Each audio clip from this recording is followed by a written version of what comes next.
What's up, legends? In today's video, we made safety cones. Just kidding. These are table risers. And I know I could buy these online on Amazon for pretty cheap. They're like 15 or something bucks, 15 to 20, 25. And the cost to make these is roughly the same in filament. But I figured, why not print some, all right? Get some practice on 3D printing, even if it's a small, useless table riser.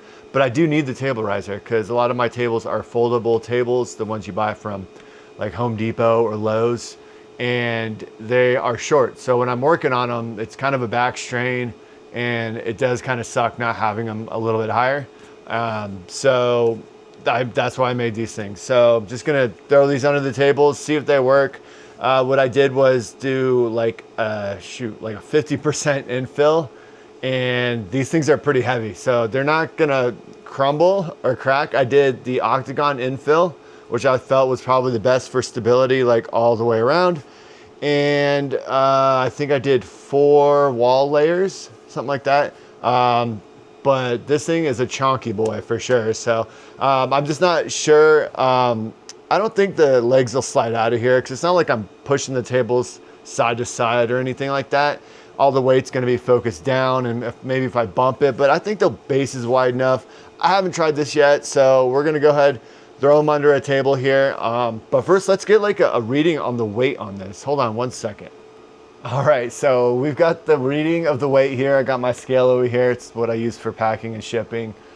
It is just over a pound and 0.6 ounces. So that's 4 pounds of filament, which seems wild. Maybe it cost me more than, maybe it cost me like 20, 25 in filament. I don't know. I did this a while ago, and I've been trying to do this video for a while, and I thought today I had a little bit extra time. But yeah, these are a pound each. So I don't know. We'll see how it goes. We're going to get them installed. All right, so this is a table that we're going to raise up a little bit. I use this table a lot, almost as much as my packing and shipping table, which I'll probably have to maybe make some for that as well. And that table is this one. And at the end of the day, I just probably am going to raise all the tables. That way they're all done. They're all on the same level. Less back strain no matter where I'm at in the shop. So yeah, we're going to raise this table here. This is where I do most of my 3D printing stuff, where I'm putting stuff together, putting designs together. And I'm using the deburrowing tool. I use this for that.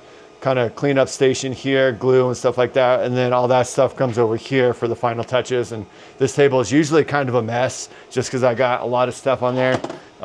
Always printing stuff like every freaking day. It's kind of crazy. But yeah, so we're gonna go ahead, get those bad boys installed, and kind of see what it looks like from there. There we go. They are installed, and this actually works pretty well.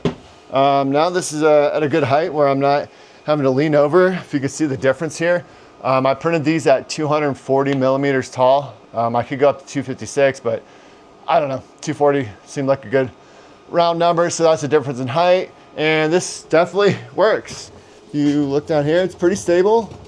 I think I'm gonna print a bunch more of these. I think it's gonna be 4, 8, 12. Yeah, 12, and I have 2 more tables over there. And 20, so 20 pounds more of those bad boys. So there you have it. Quick little video. It's not too important, but I hope you watched it. Like, subscribe, all that other good stuff. I'm always gonna have fun stuff going. See ya. Wait, we forgot about what did I learn? Forgot about that section. I learned a couple things on this, and I'm gonna kind of pivot over here to the risers here, and we'll talk about it. So what I learned, let's see if I can get a good angle here. Cool.